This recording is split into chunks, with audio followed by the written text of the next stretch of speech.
am a conservationist and the founder of an NGO called Mti International, registered in Kenya in 2004. The organization engages in real-life issues ranging from agroforestry, river ecosystem conservation, climate change, health, livelihood sustainability, among others. The critical status of the aforementioned sectors informed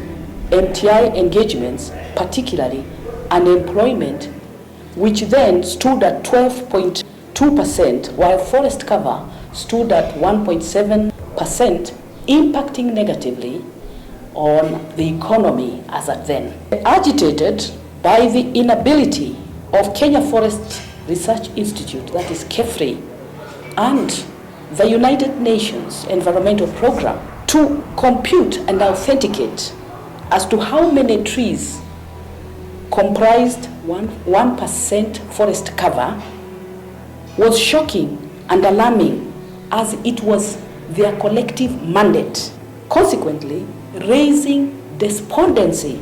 on how they had arrived at 1.7% forest cover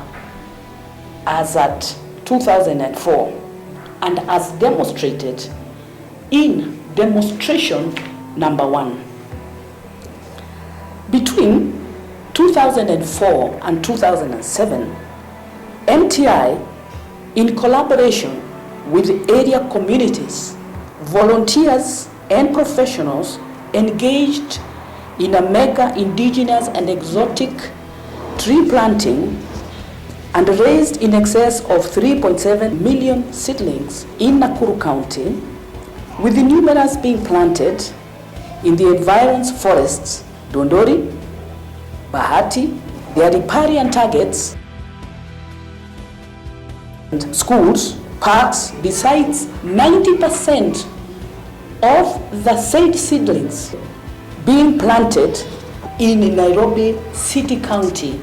and which we all see in Nairobi City to date,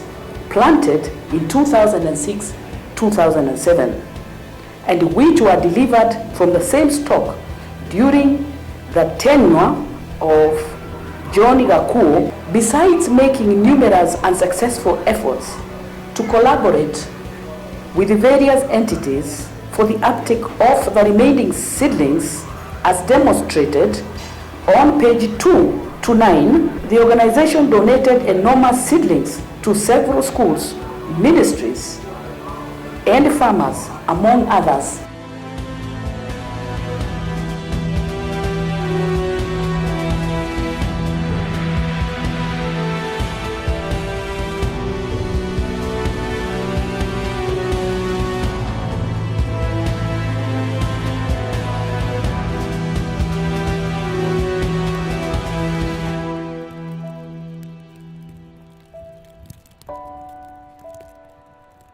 Despite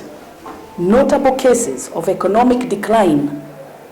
anxiety abounded, prompting MTI to embark on an audacious multiple research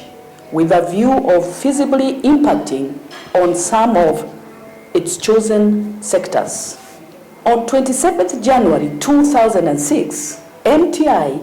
delivered a world-class concept whose title was the creation of 1 million youth jobs annually, addressed to then President Kibaki. The jobs realization were explicitly defined and subsequently solicited a prompt and positive response, lauding the concept as highly feasible from State House, dated 17th February 2006, where State House further advised MTI to visit the Ministries of Lands, Finance, Environment, Agriculture, with a view of concretizing an action plan of an inevitable concept implementation modules. 400,000 jobs through the embarkment of mega pre-marketed numerous farm produce at the expansive Tana River Territory Irrigation Project, now Galana Kulalu, including the raising of over 40 billion assorted drylands high-value tree species to mitigate deforestation, desertification, climate change in arid and semi-arid territories with a view of diversifying food crops, creating new human settlements to mitigate rising urban populations. 300,000 jobs were to be realized in national afforestation programs targeting gazetted forests, numerous riparian zones, including schools, parks, wildlife reserves, among others.